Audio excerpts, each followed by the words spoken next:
Exodus chapter 16.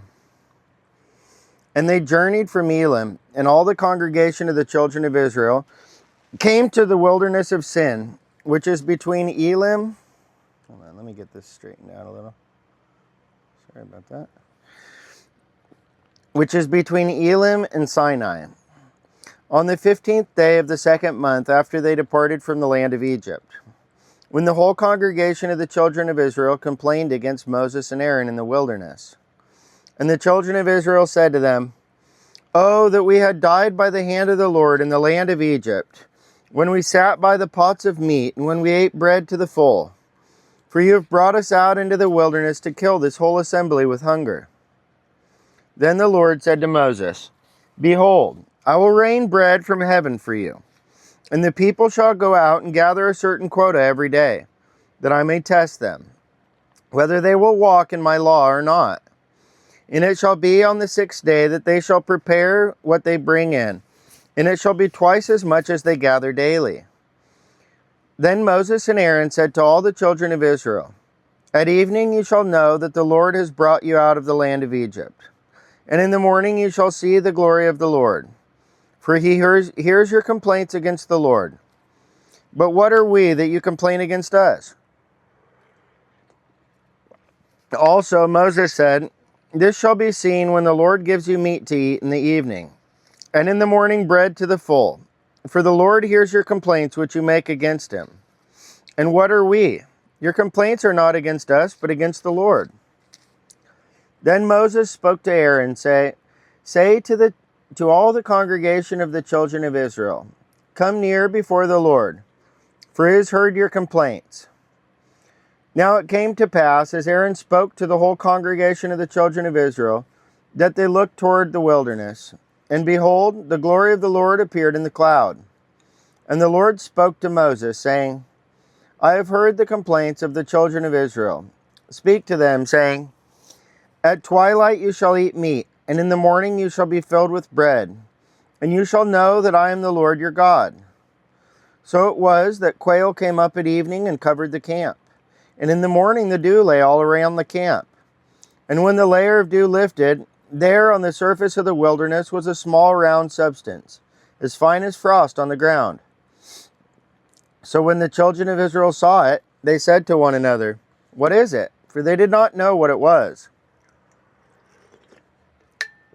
And Moses said to them, "This is the bread which the Lord has given you to eat. This is the thing which the Lord has commanded. Let every man gather it according to each one's need. 1 omer for each person, according to the number of persons. Let every man take for those who are in his tent." Then the children of Israel did so and gathered, some more, some less.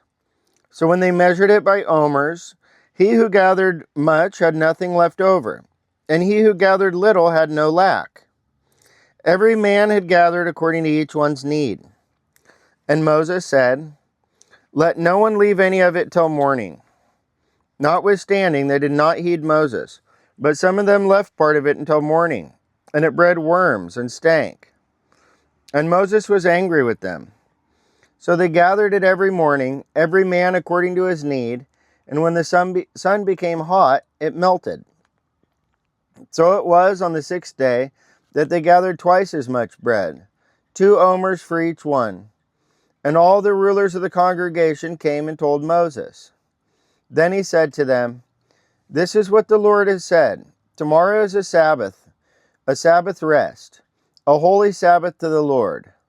Bake what you will bake today, and boil what you will boil, and lay up for yourselves all that remains, to be kept until morning." So they laid it up till morning, as Moses commanded, and it did not stink, nor were there any worms in it. Then Moses said, "Eat that today, for today is a Sabbath to the Lord. Today you will not find it in the field. 6 days you shall gather it, but on the 7th day, the Sabbath, there will be none." Now it happened... Where's Pugsley? Go check on her. Okay. Excuse me. Heard a sound. I want to make sure that my dog didn't fall off the boat into the water. because she's done that before. Now it happened that some of the people went out on the seventh day to gather, but they found none. And the Lord said to Moses, "How long do you refuse to keep my commandments and my laws? See, for the Lord has given you the Sabbath. Therefore he gives you on the sixth day bread for 2 days. Let every man remain in his place. Let no man go out of his place on the seventh day." So the people rested on the seventh day. And the house of Israel called its name manna, and it was like white coriander seed, and the taste of it was like wafers made with honey. Then Moses said, "This is the thing which the Lord has commanded. Fill an omer with it, to be kept for your generations, that they may see the bread with which I fed you in the wilderness, when I brought you out of the land of Egypt." And Moses said to Aaron, "Take a pot and put an omer of manna in it, and lay it up before the Lord to be kept for your generations." As the Lord commanded Moses, so Aaron laid it up before the testimony to be kept. And the children of Israel ate manna 40 years, until they came to an inhabited land. They ate manna until they came to the border of the land of Canaan. Now an omer is 1/10 of an ephah.